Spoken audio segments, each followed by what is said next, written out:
Supreme court के कि ये कोई धर्म नहीं है, ये संस्कृति है, जीने की कला है। चलो अगर धर्म मान लेते हैं कि वो धर्म है, तो धर्म आया कहां से? भारत में वो धर्म आया कहां से?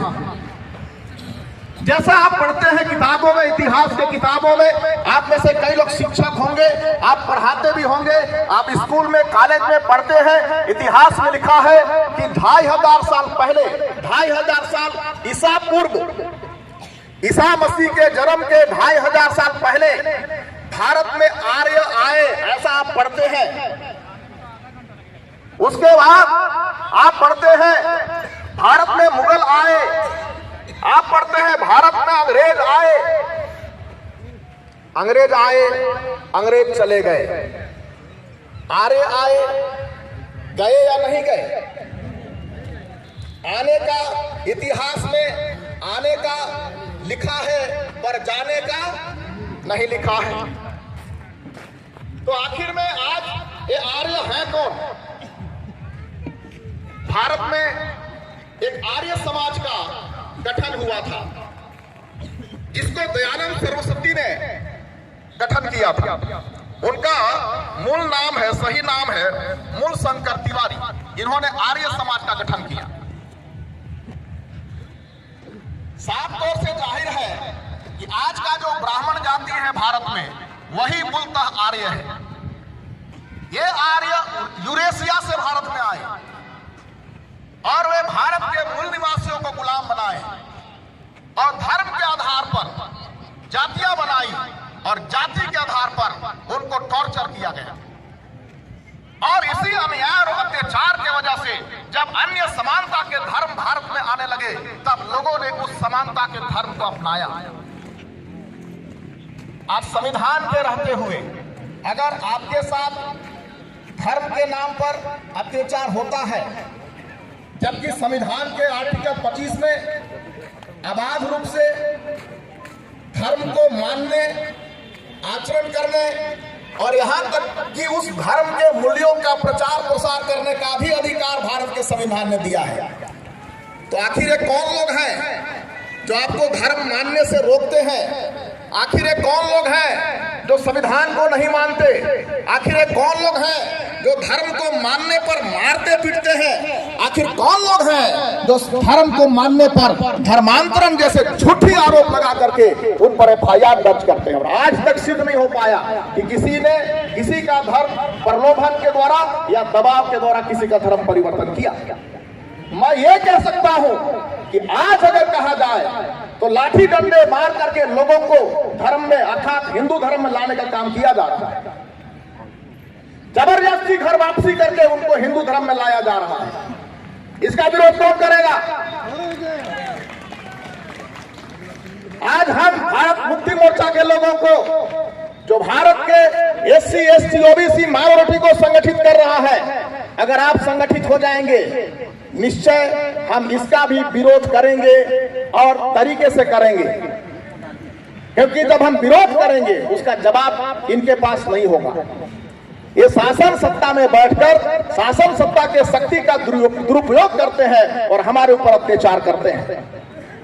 कभी भी कहीं भी साबित नहीं हुआ कि किसी ने दबाव देकर, प्रलोभन देकर, पैसा देकर किसी का धर्मांतरण किया। अगर किया है तो मैं सबूत मांग सकता हूं, सबूत दे, सबूत दिया जाए। अगर सबूत नहीं है तुम्हारे पास तो फिर ये सब नौटंकी बंद करो और सबको आजादी के साथ संविधान के अनुसार धर्म मानने और जीने के लिए आप काम करो, अन्यथा हम तुम्हारा विरोध ऐसा करेंगे 85% इकट्ठे होकर तुमको वही रास्ता दिखाएंगे जहां से 85। हम भारत के मूल निवासी हैं, हम तुम्हारे गुलाम नहीं हैं। और हमारे पुरखों ने लड़ करके हमें संवैधानिक अधिकार दिया है, इसको छीनने का तुम जो दुस्साहस कर रहे हो, इसका परिणाम अच्छा नहीं हो सकता है। आज भारत का मूल निवासी सहनशील है, आज भारत का मूल निवासी संविधान को मानने वाला है। भारत का मूल निवासी अपने नियम को, कायदे को, और वो अहिंसक होने के वजह से, हिंसक नहीं है इसलिए, अगर हिंसक हो जाए भारत का मूल निवासी तब क्या होगा? मैं आगे एक विषय पर कहना चाहूंगा। जैसा कि धीरेन्द्र शास्त्री जो आम मंच पर बोल रहा है, क्या किसी के चर्च को तोड़ना संविधान के दायरे में है? नहीं। क्या वो धीरेन्द्र शास्त्री नामक बाबा, अब कहां का बाबा है, क्या वो कुंकुरी के चर्च को आके तोड़ सकता है? उसमें इतना दम है?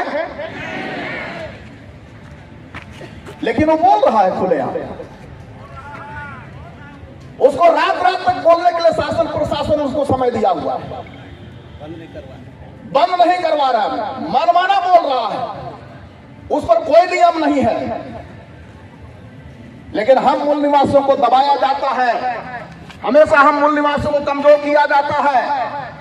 अब भारत मुक्ति मोर्चा जैसे संगठन सामने खड़ा हो रहा है, चिंता करने की जरूरत नहीं है साथियों। मुख्यमंत्री, माननीय मुख्यमंत्री विष्णुदेव साय जी के द्वारा ईसाइयों के ऊपर ऐसे लांछन लगाए गए कि ईसाई लोग गाय का मांस खाते हैं और भी कुछ चीज है खाने के लिए, उनको खाना चाहिए। हम हिंदू लोग देवी मानते हैं गाय को।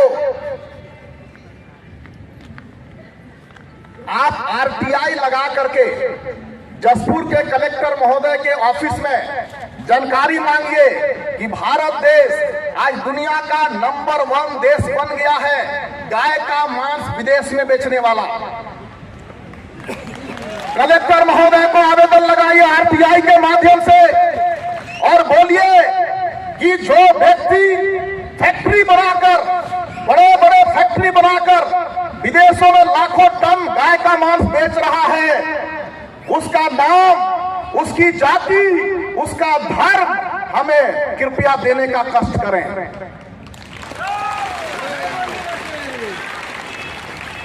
मैं कहना चाहता हूं, जो सवर्ण हिंदू हैं, जो हिंदू धर्म को चला रहे हैं, जो हिंदू धर्म में पूजा पाठ करते हैं, सारे धार्मिक कार्यक्रम करते हैं, सारे धार्मिक अनुष्ठान करते हैं, उन्हीं के बुच्चड़ खाने हैं और वही गाय को काट कर विदेशों में बेच रहे हैं और करोड़ों अरबों रुपए कमा रहे हैं।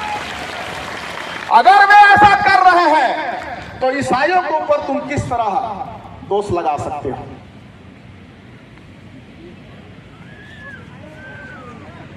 ये अन्याय है या नहीं है? ये कमजोर लोगों के ऊपर अन्याय करने का, खून खराबा करने का साजिश भी है। हम ईसाई लोगों को, हम मूल निवासी लोगों को और हम भारत मुक्ति मोर्चा के लोगों को, भारत मुक्ति मोर्चा न सिर्फ SC ST OBC परंतु माइनॉरिटी का भी संगठन है। जो आप ईसाई बन चुके हैं, जो आप मुस्लिम बन चुके हैं, जो आप बुद्धिस्ट बन चुके हैं, जो आप लिंगायत बन चुके हैं, आप सिख बन चुके हैं, अगर आप SC ST OBC से DNA के आधार पर आप मूल निवासी हैं तो भारत मुक्ति मोर्चा के लोग आपको अपने खून के भाई के नाते गले लगाने को तैयार हैं, धर्म के नाते नहीं। और जो धर्म की राजनीति कर रहे हैं उनके विरोध में हम संवैधानिक तरीके से उनका सामना करने के लिए भी तैयार हैं। और भारत मुक्ति मोर्चा के जांबाज साथियों ने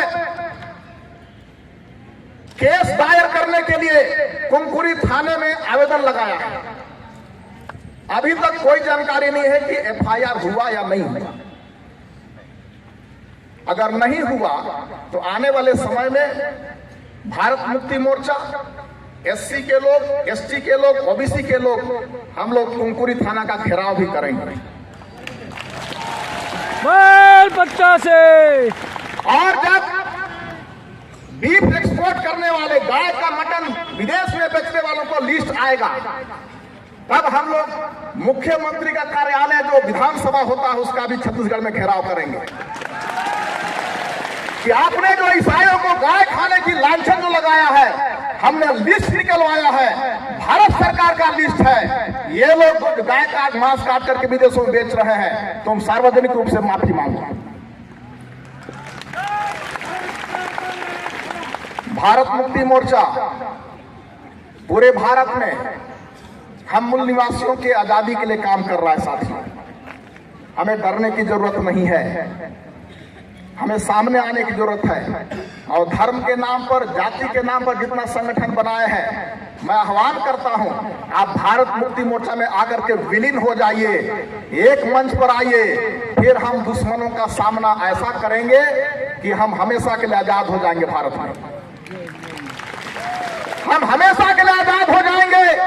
कोई आपको धर्म के नाम पर, कोई आपको जाति के नाम पर, कोई आपको गाय के नाम पर और न ही किसी अन्य नाम पर आपको प्रताड़ित करने का हिम्मत नहीं दिखा पाएगा।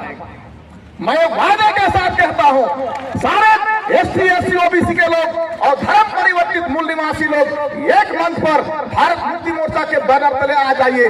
हम तत्काल आजादी पालेंगे और ऐसी आजादी पालेंगे कि कोई हमारे ऊपर उंगली नहीं उठा पाएगा। एक नारा है साथियों, मूल निवासियों का नारा है, भारत देश हमारा है। मूल निवासियों का नारा है, भारत देश हमारा है। 85 मूल निवासी, 85 मूल निवासी। अमन में राम साहब अब संघर्ष करो, हम आपके साथ हैं। भारत मुक्ति मोर्चा जिंदाबाद, जिंदाबाद, जिंदाबाद। भारत मुक्ति मोर्चा जिंदाबाद, जिंदाबाद, जिंदाबाद। साथियों, इसी तरह से आने वाले समय के आंदोलन में आप लोग साथ सहयोग दीजिए और माननीय हर्ष गुर्जर से अपील करूंगा कि समापन की घोषणा के साथी का अनाउंस करें और समापन की घोषणा करें।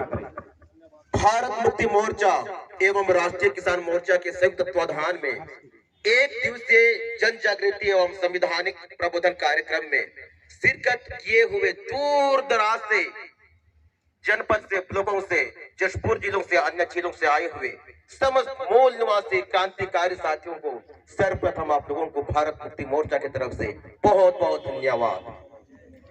आज हमारे बीच में जिला प्रशासन, पुलिस प्रशासन हम लोगों के समक्ष अपना सेवा देने के लिए आए हुए हैं। भारत मुक्ति मोर्चा, बामसेफ और अन्य 89 प्रकार के जो अफसर जो विंग्स है, सभी की तरफ से हमारे जिला प्रशासन और पुलिस प्रशासन के हमारे समस्त कर्मचारियों को भारत मुक्ति मोर्चा की ओर से बहुत बहुत धन्यवाद।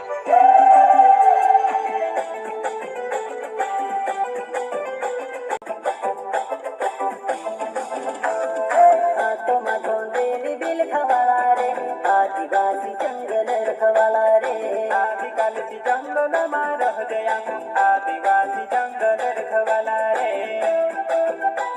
जल्दी से हमारे इस चैनल को सब्सक्राइब, लाइक और शेयर कर दें।